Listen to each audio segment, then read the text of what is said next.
What is up, everybody?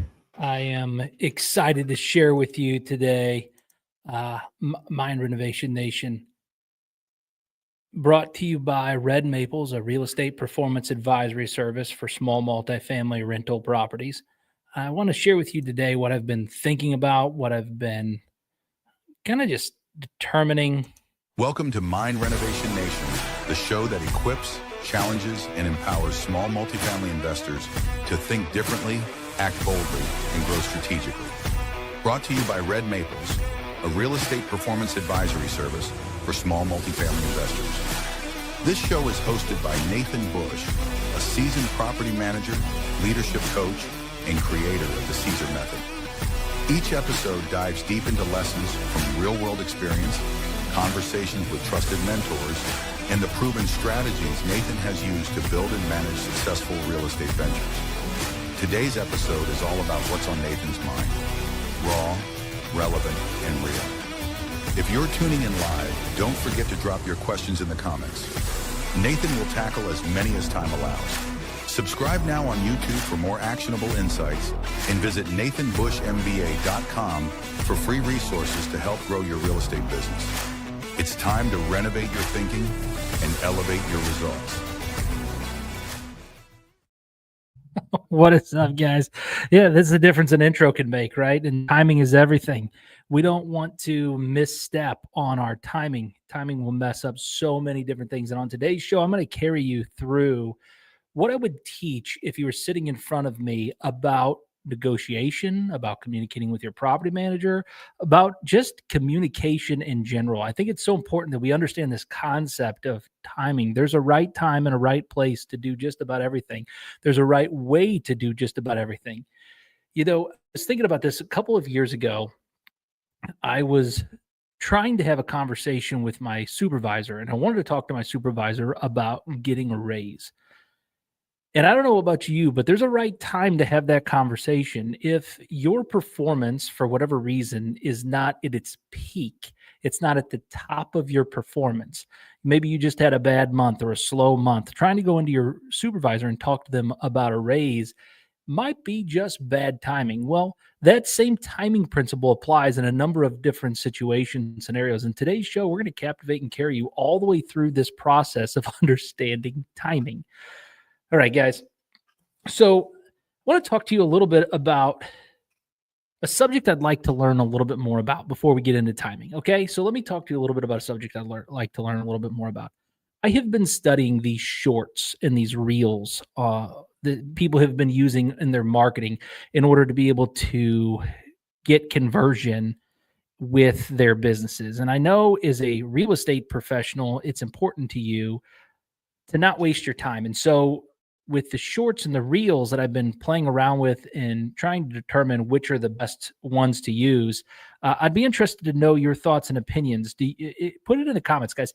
If you guys are interested in getting shorts as opposed to long version content, if that would be beneficial or helpful for you, put it in the comments, and maybe I'll send over to you some of my sample shorts that we've been working on at Red Maples, trying to put together this whole concept of beneficial marketing at the right time, in the right way, that's most relevant to you. So let's talk a little bit about timing. It's difficult with timing because timing is not just one of those things where you can just rush into it and deliver a presentation that helps you understand. So let me kind of give you a scenario that will help you a little bit better understand timing. Okay. A number of years ago, I was working in a sales capacity and I was selling hair care products or professional hair care products. I happened to be the number one sales rep 2 years a row in the United States for a beauty supply company. I know, right? Beauty supplies. But it was a long time ago. It was when I first started my career. And I had a sales manager or a mentor there who really helped me and helped me refine this understanding of timing. Now, it took me 10 years to learn timing, and then it took me another 15 years to master timing to be able to be better at it. I don't think you're ever a master of timing, but maybe to master the concept of timing. it took me a long time to get this concept of timing understood. So here's what happened. I was 2 years in a row, I was the number one sales rep in the United States for the beauty supply company, and I hit a slump. Has it ever happened to you? You ever been in a situation where you are doing really, really well at something and then you hit a slump? Maybe as a real estate investor, you've been buying and buying and buying, and now you're at a position where you can't buy anymore. Your real estate's not performing. Those things happen. Okay. Well, timing is so critical to the conversation and understanding this whole concept of moving ahead. So I had this conversation with my mentor, and he was like, I think the real issue that you're experiencing, Nathan, is that you don't understand timing. You've been aggressive, you've been persistent, but you haven't understood or mastered this concept of timing. And once you understand and master this concept of timing, your career is going to go to a level you've never seen before. Because I was always trying to close. I was always trying to get the deal done, and I was always trying to push to close a transaction down. And sometimes you can do that in such a way that it doesn't work. For instance, there are 4 different timing errors that people make. Well, really 3, and one is success. Let me explain what I mean by that. Number 1, wrong time, wrong action. Okay?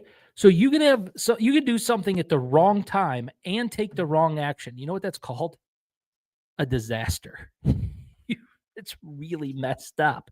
If you do something at the wrong time and you're taking the wrong action, you might as well not have done anything at all. It's the wrong time. It's the wrong action. It's not worth doing. It's a disaster. And there is so many times in our lives. Can you think about a time in your life where it was the wrong time and the wrong action? How about this? You ever get mad at a spouse before? Yeah. How about you ever put an offer in on the wrong property before? Yeah, it could have been the bad time in the market, and it was a bad property, and you put an offer in it. So you could have the wrong time and the wrong action, and then you have a disaster on your hands. People can get upset, they can get frustrated, they can get really mad. I don't want you to ever do things at the wrong time and take the wrong action.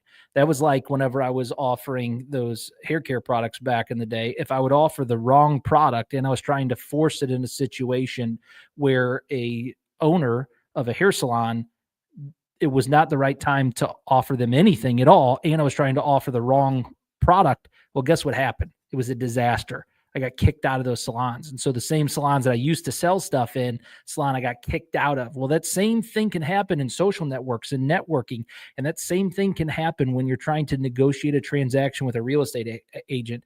It could be the wrong offer, and it can be the wrong time to make that kind of offer, and it becomes offensive. It's a disaster, and you can never reclaim your reputation with that real estate agent or with that potential seller ever again if you're trying to buy small multifamily real estate. Okay, so that's the first big hurdle that you got to get over, the wrong time and wrong action disaster. The second kind of timing issue that I learned from this mentor was the wrong time, but the right action. So maybe we do have the right offer that we made on that property, but it was just the wrong time. Well, when this happens, you get resistance. You ever had that happen to you? You get pushback from a real estate investor. You get pushback from an offer you made. You get pushback from a team member. You get strong pushback from a spouse. That's called wrong time, maybe right action. You're taking a right action. You want a right offer to be made. You want the right thing to be done, but you're just doing it at the wrong time. And so you're faced with resistance. Well, what do you do if something is the wrong time, but you've taken the right action? Number 1, you pause. You don't force in that situation. You don't put additional pressure, additional leverage, additional whatever in trying to get your way and manipulate the outcome that you're trying to achieve. It is the wrong time, but the right action. So what you need to do is keep engagement, keep the connection, but nurture that until it is the right time. Till it is the right time to make that offer. See, if you offer something too early, you didn't lose. They just didn't accept your offer at that time. It was bad timing, maybe bad budget, bad time for that particular offer. I'll give you a perfect scenario of where this would make sense for you. You put an offer in on a property that somebody's trying to sell. They reject your offer. They accept another offer. Then what ends up happening? That deal falls through and you come back, and now it is the right time for that offer, and it is the right offer. Do you see what I'm saying? It's okay as long as you understand that the wrong time and the wrong action is a disaster, but the right time, the wrong time, but the right action is just resistance. And resistance is something that if you keep proper engagement and you don't try to force the action, control or manipulate or deceive somebody else into making it the right time, if you can just keep proper engagement, proper connection with that other person and carry the relationship a little longer, it might just be the right time. And I learned that from that mentor. Here's the next thing, because I was so concerned about, just as a side note, I was so concerned about the fact that I would sell less because of this whole timing concept, because I was pretty good at identifying the right solution. And so there was often, it was just the wrong time for that buyer, and I was trying to offer at the wrong time. How do you know, before I jump into the next scenario for timing, how do you know if something is the right offer, but the wrong time? Or you could just flip it. How do you know it's the right offer at the right time? Well, that's success. That's the outcome that we're seeking. So there's three things that will bury you in a transaction. There's three sabotages of not understand when you don't understand this time, but there's one that's success. So what is the other one? Well, that's called the right time but the wrong action. The right time at the wrong action, this is a mistake. It's a simple mistake. You've done it at the right time. You've made an offer, but you just put in the wrong offer. You made the offer at the right time that they would have accepted it, but you didn't put you put too many clauses in your offer because you just didn't know the right ways to put that offer together. So you can have the wrong time, the wrong action, and get a disaster. You can have the wrong time and the right action and get some resistance and pushback. You can have the right time and the wrong action and get your mistake. Or you can have the right time and the right action and get success. Do you see how this works? Now, the challenge is that we don't want to just lose deals just because we get some pushback and resistance. We don't want to just not take action because we don't know how to make the proper offer. We don't want to be scared or fearful of timing. And that's where the challenge comes in, because once you now understand this, now you have something, okay? You have a tool to help you understand how to ethically and honestly ensure the outcomes or success that you're trying to have. That tool is a gift that's just been given to you. Okay? You have a tool that's a gift that's just been given to you. It's called the timing tool. Learning to apply things at the right time and take those right actions is going to yield the results that you're looking for and everything that you do. So I want to take a second and think about, what was the bravest thing that you've ever done in your life? What was the bravest thing you ever done? Just think about it. I'll tell you, a number of years ago, I was very, very young, and my family wanted to go up. We were in Branson, and they wanted to do this big, giant swing. It's one of those deals where it takes you all the way to the top and it drops you to the bottom. It's like 100-story fall. I don't know if it's called the Dragon Swing or the Highland Fling, something like that. My family wanted to do this with my dad specifically and my uncle. Okay, I don't know if this was the bravest thing I ever did, maybe the stupidest thing I ever did, but I got in this with my dad and my uncle, and we went up it got pulled all the way to the top, and then they dropped us and we were falling. And what I didn't understand from the swing was that there was a fence that was at the very bottom of this swing, and you swung right over the top of the fence, because I thought I was going to die in this moment. I don't know, brave or stupid, but what I will tell you is that it might have been the right time to have fun, It might have even been the right action to have fun. But there was still a sense of anxiety that I had to live with. What if I made the wrong decision? Now I have a great story to be able to tell. Now my family has memories that were created. But what if I had made the wrong decision? See, that fear that I had when I was falling is real. And that fear you're going to have whenever you're making an offer with somebody, when you put in an offer, that fear is real.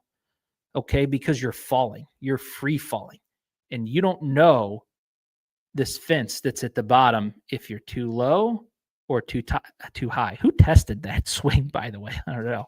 But the concept is true. The concept is still true that you have to understand that, look, even though you're taking the right action at the right time, there's a fear that you're not going to be. And so the understanding is you have to feel that fear and do it anyways, and then identify this timing tool where it was off if it didn't work.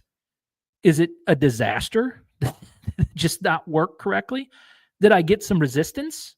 Did that pushback keep me from being able to take the next step? Was it that I just made a simple mistake? Okay, well, you can correct a mistake. You can keep engagement for resistance and try again at a future date. And if it was a disaster, you can adjust altogether the offer and the timing. And when you do these things, guys, it's amazing how much better your real estate career is going to be. All right, guys, and that Renovation Nation brings us to the end of another episode. I'm Nathan Bush, and I will take you each and every week on this journey of real estate values-based investing. Values-based investing is just an extension of the philosophy of doing the right thing, seeking the truth, being kind to other people. If you like this episode, please subscribe to my YouTube channel. And last but not least, I'm going to sign off from the heart of St. Louis. Stay blessed, stay inspired. Remember, every day is a great day to renovate your nation. Thanks, guys.